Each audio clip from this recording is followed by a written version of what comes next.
Hello, everyone, and welcome to the Guy Dawson Show at the World Center of Broadcast Media, WCOBM.com. And my name is Guy Dawson, and I am the managing member of Classic Communications, a full-service media and marketing company. And if you would like to bring greater recognition to your business, your organization, or yourself personally, please get in contact with us at 702-845-6129 or visit our website, classiccommunications.net. We are broadcasting to you live from the Gene Woods Racing Experience in fabulous Las Vegas, Nevada, just a stone throw. Woo! From the Las Vegas Strip, and well, I think you hijacked it a little bit this time, Carintha. Yeah, I did. My co-hostess with the mostest, Carintha. Thank you. Queen of all media is back. Absolutely. I'm happy to be back, Guy. I'm happy to and excited to interview another amazing guest this week. Yeah, that was a semi-hijack. I couldn't help myself. I know, you were telling us about your rebellious spirit, so you rebelled in the other way this week. I had to. I couldn't help myself. Welcome back. And we have Kellen Kautzman. He's back. He did a show a few months ago when I was away with Cheryl Green, the PR goddess. Mm-hmm. I have nicknames for all these wonderful people in my life, Kellen. I got to come up with one for you. We'll get there. SEO God. Whoa. I'm really good at that. It's a lot of pressure. He has high expectations. Kellen's a great guy, and he was, like I said, on a few months ago. He, as well as being a search engine optimization wizard, he really is. He's fantastic. We just had a session yesterday, so I'm so excited about the things that he does, but he has a tremendous reputation in being able to create results for his clients through search engine optimization. He's also a speaker, and yeah, you're a busy guy, Kellen. I mean, boy, I see you everywhere. A couple things going on. Yeah, so we were just chatting, folks, Guy the other day, for YouTube ads. And a lot of folks don't know much about YouTube advertising and how ridiculously affordable it is. About 3 months ago, I started doing a Friday YouTube video, and just for fun, just to see kind of what I could kick out. And we spent $140, and we've gotten 70,000 impressions and 4,000 views. And so we're talking Starbucks budget.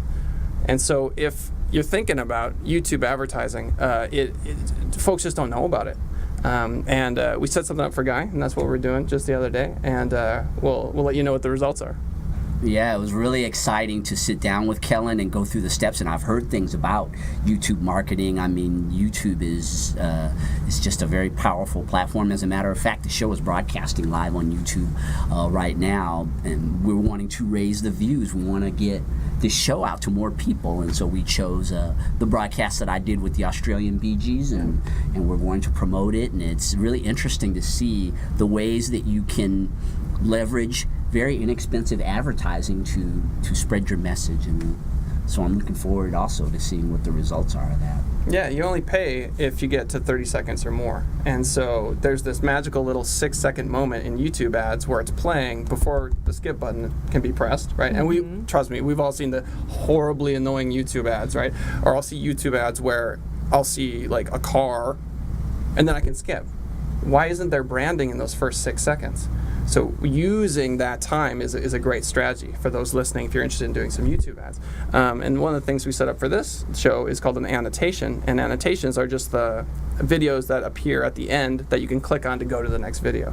And so Guy, Carintha, you guys have this amazing repertoire of just so many videos, and people could binge watch the channel just based off those annotations. That was something else we chatted about. Yeah, binging on the Guy Dawson Show. Yeah, we've got it set up now to where you can watch us for hours. Well, we have 2 years worth of shows. Exactly. And we're going to be adding some more soon. And search engine optimization, I remember back around 2008 and 2009 when I first got my business started, and I was hearing that there were people out there who were experts in being able to bring more traffic to your business by leveraging the search engines. And it's been really interesting to see the evolution of SEO. We had some people that were out there and they were doing a lot of good, legitimate business, and then we had that second part of the group, and those were the people that were hustling, and they all claimed that they could get you all this through search engine optimization. And I think now a lot of that is cleared out, and we see a lot of true professionals like you who can produce results and really are true internet marketers. Yeah, you're absolutely right. I mean, I came to this from teaching. So I taught for 5 years. I taught English as a second language and Spanish. And so I'm not your typical business degree, get out there, business owner. And so I would come home after a day of teaching and write articles. I'd do about 2 a night. And then on days off, I would do 5 or so. And I was doing mostly lesson plans. So I would say, hey, you teach Spanish, here's how you could do a cool lesson plan on the time, for example. And what I found is that there were these 2 boxes. One said SEO title and SEO description, and I would fill out that information. That's just the blue link and the black text that appears in Google when you do a search. And the goal was to get 1 million views online. And so I just was grinding. And passive income is great. Everyone wants passive income. And so I was making about $2 per month per post. And so the math was, okay, I need to write 2,000 of these things, because then I'll make 4,000 a month, and then I'll go do whatever I want to do with my life, right? So I wrote, and then my wife and I decided to, give Vegas a shot right in just the bottom of the recession. And I got a job with Advise Media Group, $9 an hour, because there was a hiring freeze. So this is something that kind of dragged me into it. I wasn't actively pursuing it. I was playing with it on the side. And then 4 years later, became a partner with Advise. And then as of last September, started Send It Rising Internet Marketing. So it's been a wild ride. And to your point, a lot of the folks that got into this were looking for the easy way out. It's called black hat SEO. A good example would be, imagine a document, and you can put words in brackets. And the words are synonyms. So I would write A and then put a bracket, big, giant, enormous, and then end the bracket. And I would do that for the entire article, hit a button, and it would randomize 1,000 different articles that are all unique. And then each of them would have a link, and that would point back to the website. So that's a black hat technique. And so there's a lot of that going on. And what you see with those folks is they yo-yo in rankings until they're eventually penalized. But at this point, there's absolutely no point in trying to cheat the system, because Google rolled out something called RankBrain in 2015, which is artificial intelligence, and it's smarter than us. It speaks more languages than we do. It makes more connections than we do. So for us to go, I'm gonna outsmart it, is a bit naive. Yeah, Google has gotten really smart through the years. Oh, yeah. I mean, I remember when I was going to college 1,000,000 years ago, because I'm not your typical graduate student. I didn't start out, I just started going a couple of years ago as a non-degree seeking student. Now I'm going full time. But before that, I took about 10 years off. And I remember when you couldn't even use Google, or you couldn't use internet sources in your writing, because they didn't know enough about it, and it wasn't something that was validated and accredited and recognized by academic institutions yet. So I think it's really interesting, the rise of all that. What's really interesting to me, especially about what you do, is that we talk about social media, we talk about the internet constantly in our classes. With my degree being in journalism and media studies, we talk about it all the time. Of course, we use different theories from different, sociologists and things like that. But yeah, so what you're talking about to me is really, really interesting, especially this whole black hat business. That is so incredibly sneaky. Yeah, I remember the stuffing too. Keyword stuffing. You remember that? You would just stuff. Yes. Because I used to write 2 articles for biz, and you just stuff keywords. They'd say just stuff as many keywords as you possibly can. Yeah. Google wasn't onto that in 2000. Well, they were, but they weren't. You could still get away with it. And meta tagging and all those different things. There was all kinds of techniques that people were using to figure out how to circumvent, but now it's all changed. Google's smart now, and for good reason, because it was deceptive what people were doing. No, absolutely. Now Google's getting to the point where it's so the intelligence is so refined that doing things like we were chatting about before the show, cause marketing, makes a lot of sense. So the connections that come from doing good in this world, I've found, serendipitously, are almost impossible to measure. As an example, we were going to go helped plant this garden at Cynthia Cunningham Elementary School. Turns out the gentleman who's running it, Kim McQuarrie, is a 4-time Emmy Award-winning documentary filmmaker. I didn't know that. I saw Kim at the event. I'm like, hey, Kim, how's it going? He's like, hey, good. I did a little thing, took a shot of it, right? And then running around with my toddlers. Annika, she's going down slides and stuff. We're taking pictures. But look at this. We walked out of that event that took, call it 2 hours on a Saturday. It's drizzling, pointing the camera at my face. That's my YouTube video, right? No camera crew, no hair and makeup, whatever. We get a video, we get 50 photos. And then just today we realized that 2 folks, not only Green Our Planet, but also one of the folks that helps run it, shared the post, and those posts got 15, 16 likes. And so on Send It Rising, it's kind of like pulling teeth to do the traditional method, which is 6 things you didn't know about internet marketing. I used to write articles like that.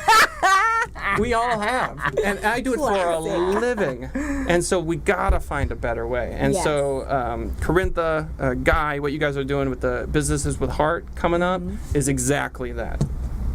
Yeah, right. Yeah, we have an event that's coming up on Tuesday out here in Vegas. It's called Businesses with Heart, and we've been doing these events since 2015. I haven't done one in a while, but the whole object of Businesses with Heart is to show the marriage between nonprofit organizations and businesses, that there is a lot of value in the community for businesses that have a social conscience. And so from 9 o'clock to 12 o'clock we are going to be doing this AM. We're going to be doing this at the Beacon Center, and it's just a great opportunity, live radio broadcast and networking opportunity. We're going to have an educational segment, and yeah, it's exciting. And in my experience, when we go to these events, we find ourselves connected with the other people there. There's a common cause, and that warms everyone in the room right up. And so the chances of having, we should sit down, we should grab coffee, let's do lunch.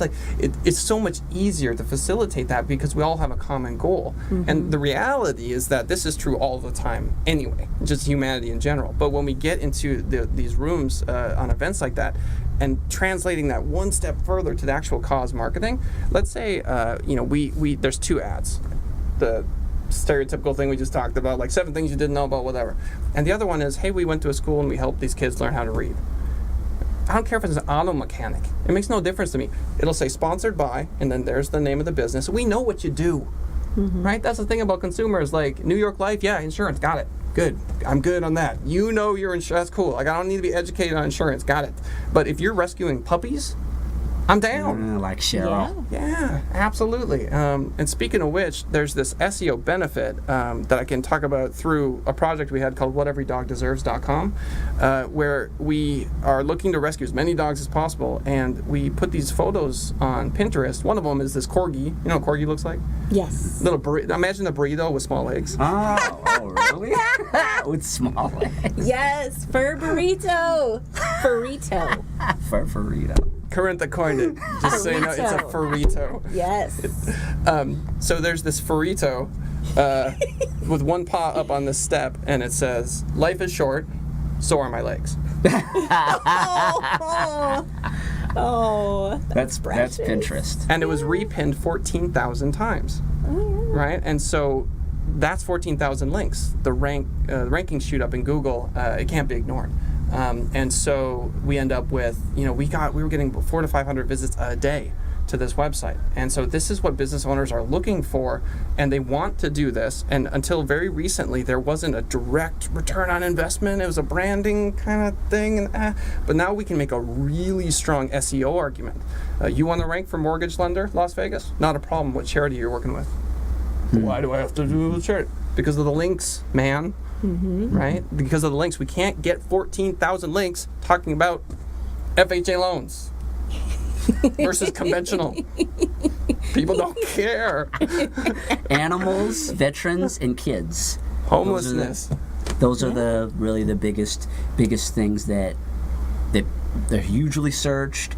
The community really appreciates businesses that partner with those types of nonprofits, and I agree with you. With some of these traditional businesses, it's like pulling teeth to get them to want to contribute to their community. And I personally don't really work with a lot of businesses like that because I know that there's going to be a challenge. It's a part of the platform that I believe in helping a business develop is there's got to be something that you believe in. Everyone has something, right? Yes. Well, breast cancer. Oh yeah, and I think also it speaks to the culture of this city in general too. Is that you have a lot of more traditional business owners who are thinking along those lines of what is it important for me to contribute to the community, and then you have folks like I remember visiting Seattle a couple weekends ago, and we visited a restaurant, and they literally had a poster on their window where it basically told you the 4 nonprofit organizations that they support, and for me, I think that that's a large part of the Seattle culture, places like Portland and Seattle, but I feel like Vegas is its own animal.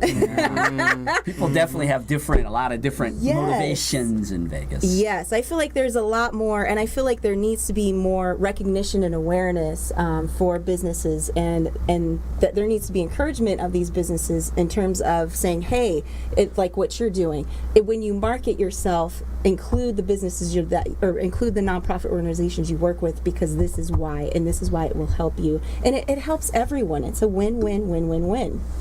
Yeah, you see the largest corporations in the world all have partnerships with nonprofits, McDonald House, and we can go on with huge businesses that do it, and so it's just great to also know that there's an advantage with search engine optimization. See, that's the thing and you're right, Carintha and Guy.